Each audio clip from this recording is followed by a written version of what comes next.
Good evening. I will be doing a three-part reading of my standalone story that is chapter 1 of my anthology, Tales of William the Mage by Donald Ashmole. It is also known as The Beginnings. The following excerpts are taken from the memoirs of William the Mage. It relates to events that started the world's path through greatness and led to the rescue of Brian Cathesich, the greatest geomancer of the 7th century, when he was but a boy. 19th day of Mawumph, 595, Common Era. The morning is clear, quiet, and the stone circle resonates with the magic of the gathering. I am called William, and I wish to leave a record of my travels and training.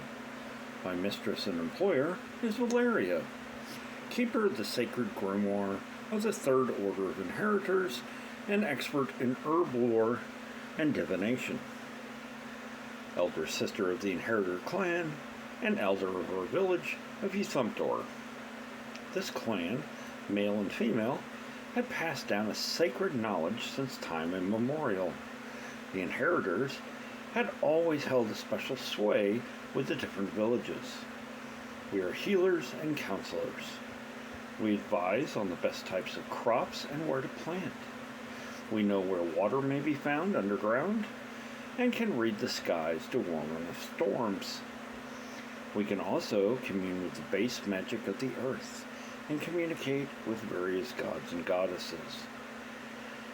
It is whispered that this knowledge had been bequeathed by the old ones, whose land had been swallowed by the sea in far-off ancient times. We were called, like so many others, across Brittany and the known world, to the Council of Elder Covens taking place at the Great Stonehenge in Amesbury. This council brought together the most foremost practitioners of all the various magical disciplines throughout the known world. This convened during the week to take advantage of a convergence of incredible significance. Midway through the week, the plateau harmonic convergence will occur, a combination of the summer solstice, full moon, and a grand conjunction of planets and constellations. This occurs only every 15,000 years, according to the ancient legends. I serve my mistress in the hopes of one day becoming her apprentice. The honor of accompanying her to the council in order to witness such wonder and magic is almost more than I can bear, and most certainly more than I deserve. While I did do well when the Inheritors tested me in my youth, I am only the son of a poor farmer. I can only hope that through their tutelage I can become a great mage. We arrived on the day of the moon to the council and set up camp. We were greeted by the organizers and given a scroll with a schedule of events. My mistress was slated to attend a large number of lectures, demonstrations, and coven circles. Because I did not even have the rank of apprentice as of yet, and could not attend with her, my mistress was kind enough to allow me some free time to explore the grounds and to take in wonders of this almost carnival atmosphere. In my travels, the first encampment I encountered was a group of Druids from Wales. They were garbed in their black hooded robes, seated in a perfect round around a rune-covered stone the size of an oxen head. They were seated perfectly still and chanting in low tones. The melody was both enchanting and also haunting. I felt as if I was being carried away to a far-off forested grove and could feel a cold mist around me. I could almost make out the figure of a small boy in the center and was about to reach out and touch him when a cry further down the lane between the encampments broke the enchantment, and I hurried away, unsure of what I had experienced. I next came upon the weir's tent of Drivlac, the potions warlock of Kent. He had an amazing collection of vials, bottles, and little cloth bags, filled with all manner of things. As I looked around, he sidled up to me and whispered that he could cure any illness, for the right price, of course. In our discussion, I accidentally let slip that I was penniless, at which point he became insanely furious, screaming about my wasting his time, and physically ejected me from his tent. I decided at that point that I would take more care with my words. I next came upon a herbal healer tent further down, owned by a man named Maltronus. He was an expert in herbology from London, partnered with a very odd dark-skinned fellow. This man, who never spoke his name, claimed to be from Arabia, and to be a well-traveled Hakim. Unfamiliar with the term, I took it to be a magi of some sort. They were very kind and inquired as to my knowledge of herbs, which was next to nothing other than simple remedies, and they proceeded to give me a lesson, even though my stature did not warrant it. I was most grateful to them for the knowledge they bestowed, and gathered some wood for their fire as payment. I bid them farewell and continued on. The person I encountered next would be the most confusing of the day. A crier was making his way through the grounds and spreading a message. He yelled out, "Hear ye, hear ye! Take not of the brown belladonna. This will cause horrifying visions of which you cannot awake.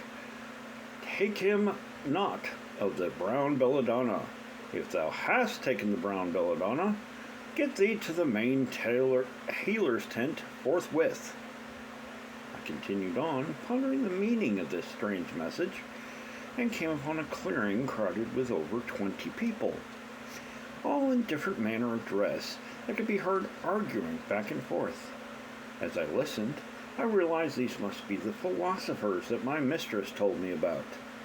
Each seemed to have very strong and different opinions than the others.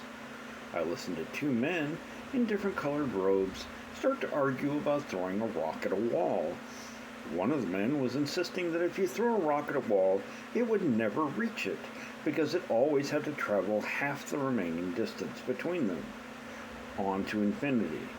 This seemed like such a foolish argument to me that I decided to put an end to it. I picked up a small stone and threw it at the man. Unfortunately, my aim was way too good, and it struck the man in the head, at which point I decided to make myself scarce. Philosophers seem to need a little reality mixed in with their thoughts. In my wanderings, I came upon an old friend from a nearby village to mine. We talked and discussed about all we had seen.